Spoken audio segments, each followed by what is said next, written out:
Hey you, filthy cigarette smoker, stop sucking on that nicotine peen. Don't you know there's a new cloud in town? That's right, vapes, also known as lung deodorant, are progressively the modern nicotine huffer's device of choice. As the numbers of traditional smokers have decreased both through choice and being dead, vapes have seen an exponential rise over the last 10 years. Numerous studies suggest that it is the most effective way for long-time smokers to quit the fags, and I can say that I'm British. But don't start vaping your own mouth just yet, chum, because many health experts disagree. The great vape debate is raging, and it shows no signs of losing vapor. So it's about time that we cleared the air, cracked a window, and saw how we got here. So where did vapes come from? The idea of vaping is probably older than you think, with patents for electric cigarettes going back as far as the 1930s. Throughout the 20th century, many crafty inventors and entrepreneurs attempted to get the general public to roast a digital bone, with very little success. For example, this short-lived nicotine tampon inhaler hit American markets in 1997. But it wasn't until 2003 when lifetime smoker and Chinese pharmacist Hon Lik invented the first true and commercially viable e-cigarette, and he immediately wafted his product into international markets. The Ruyan e-cigarette arrived just in time, as many European countries, including the UK, had just instituted widespread bans on smoking in public places. As a result, early e-cigarette advertising focused on smokers being able to reclaim their God-given right to blow billowing cancer clouds into the faces of nearby strangers and their ugly, ugly children. Like with this rebellious ragamuffin here. Slow down, buddy, leave some of the pussy for the rest of us. Because you see, e-cigarettes weren't cigarettes. They were a totally new thing. The general public were forced to choke down this loophole logic because these devices didn't produce smoke. And it's probably a good time to mention that they don't produce vapor either. E-cigarettes work by heating their e-liquid with a hot coil, which then quickly atomizes the fluids and turns them into an inhalable aerosol. You know, like the stuff you spray around your bedroom so your parents can't tell you've been vaping and subsequently realize that you're a massive virgin. While this loophole was a big part of vaping's initial appeal, they were also billed as powerful smoking cessation tools. Unlike nicotine patches or nicotine gum, they replace the ritual and feel of smoking. And vapes are much less harmful than traditional combustible cigarettes because they don't produce tar, which is where all the cancer lives. But not everyone was convinced. In 2008, the disease-preventing dorks at the World Health Organization ruined everyone's fun by declaring vapes to be an illegitimate tool for quitting smoking. Wholesale vaping bans were instituted in Canada and Hong Kong, and for a brief period US customs wouldn't let them into the country. But while these nerds were having public health debates in courts and at customs, ordinary vapists were changing the conversation. It was the birth of vape culture. While the first generation of vapes were built to look like real cigarettes, the second generation were larger and looked more like steampunk sex toys. They were also customizable and capable of producing fat plumes of non-vapor, so they really appealed to the kind of person who loves to taste their own gas. Appropriately, vape culture spread like a fart in a nightclub. No one knew exactly where it came from, but suddenly it was inescapable.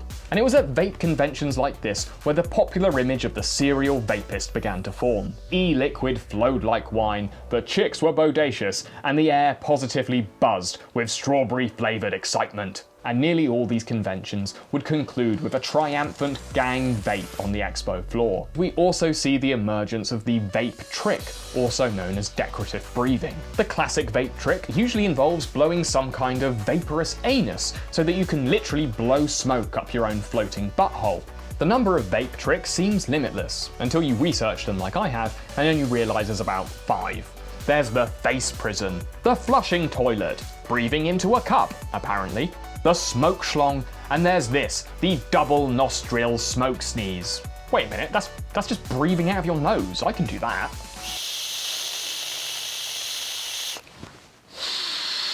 But if vape tricks sound a bit too intellectually taxing for you, there's also the art of cloud chasing, in which these athletes suck hard on their digital dinguses and a panel of judges measure their plumes for distance, density, and girth. Thousands of vapors and a few dozen brain cells attend these events every year, where there is multiple cash prizes on offer for people with the biggest lung capacity. If you were set on transforming yourself into an industrial chump chimney, then you had to use a vape with a coil that had very low resistance. Unfortunately, if you did that, you risked stressing the battery beyond the margins of safety. Yes, in 2012, the smell of burning goatee hair was in the air because it was the year of the exploding vape, with nearly every case being the result of the user tampering with the battery or using dangerous modifications. Vapes needed to change their public image, and fast, and help would come from an unlikely source.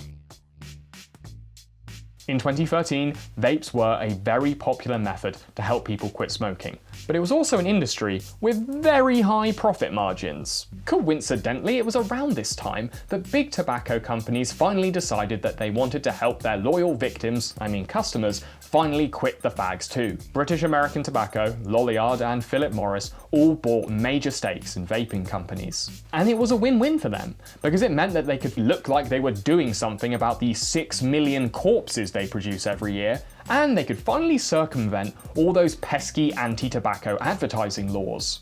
After 40 years, Big Backy was back on TV, and they immediately started cribbing from their old playbook. Vapes were sold as lifestyle items, with little mention of them being smoking cessation tools. Instead, they were cool and empowering, and they could be used as an alternative form of transport, allowing you to float around town on your personal giant vapor nipple. Lolliard Incorporated bought Blue e-cigarettes for $135 million, and immediately started to shell out their diet cancer cyber sticks with the help of celebrity endorsements. Because who says responsible nicotine consumption better than famed anti-vaxxer and nice cans haver Jenny McCarthy?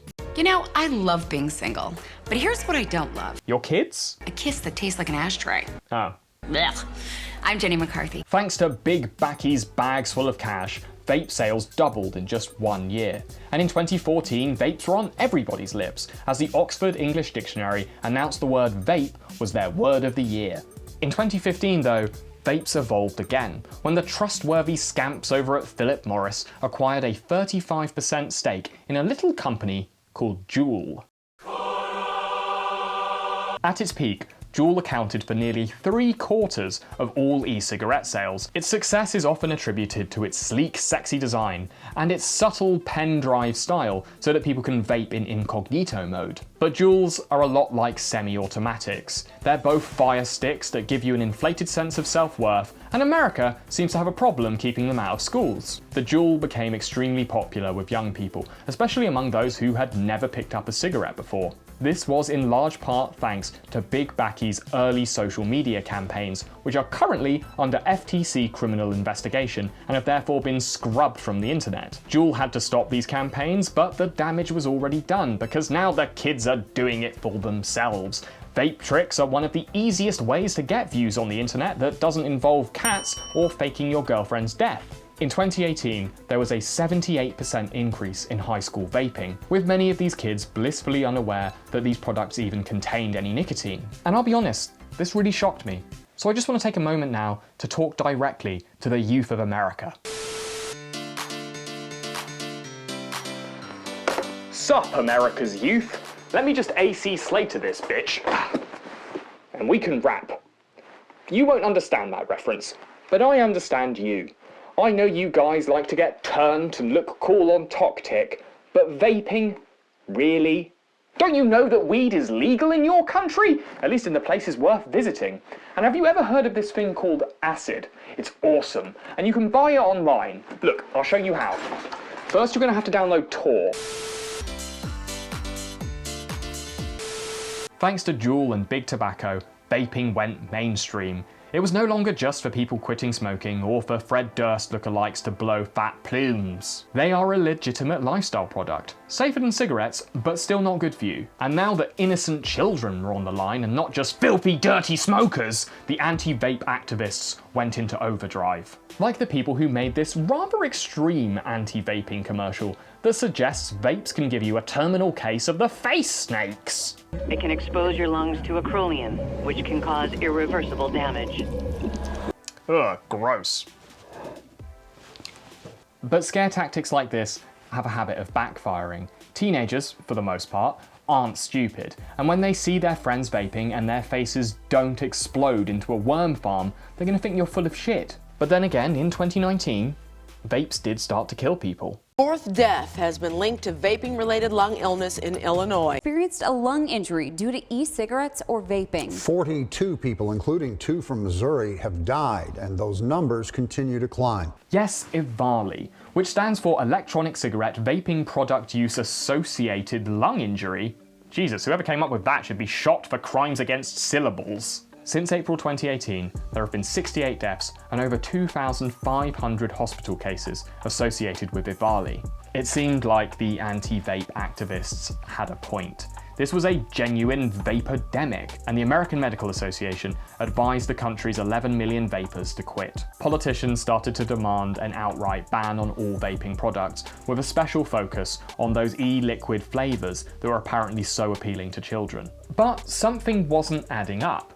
People had been vaping for over 10 years at this point, and only now were these cases starting to occur, and only in the US. Once again, people were too hasty to jump on the vape hate wagon. After an extensive study, the Center for Disease Control realized it wasn't traditional vapes that were causing these injuries, but unregulated THC heating pens. For the first time ever, weed was actually killing people. Who'd have thought? But actually, that's not quite accurate either, because it wasn't the cannabis content of these products that was doing the harm. It was a chemical compound known as vitamin E acetate, which was only present in these unregulated pens. That's not to say that vapes are completely safe. They're not. But they are much better than cigarettes, cigars, or huffing biker crank in your parents' garage. Time and again, studies have shown just how effective vapes are at helping people quit smoking. Vapes just went a little too mainstream for their own good. They're better when they're in the hands of people who are trying to quit smoking, or these weirdos. These cloud-spewing chodes were the best spokes gremlins that vapes could ask for.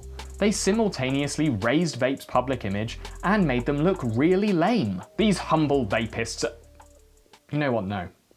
These noble vapophiles have been a marginalised group for too long. They've been performing a public service in fighting for your right to huff on fruity fag gas. I have a dream. I have a dream that man will no longer be judged on the colour of his lungs, but on the content of his e-liquid container. Viva la vapes! Ich bin ein Vapor! Let them vape vapes! They came for the vapors, and I said nothing. Then they came for the bong rippers and the bag huffers, and then when they came for the biker crank snuffers, there was no one left to talk for me. We have to fight for these people's right to look ridiculous.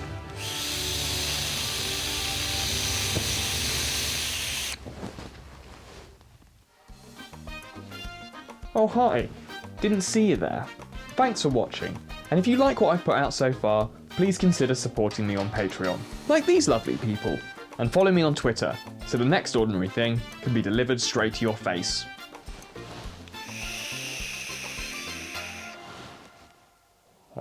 That's good vape.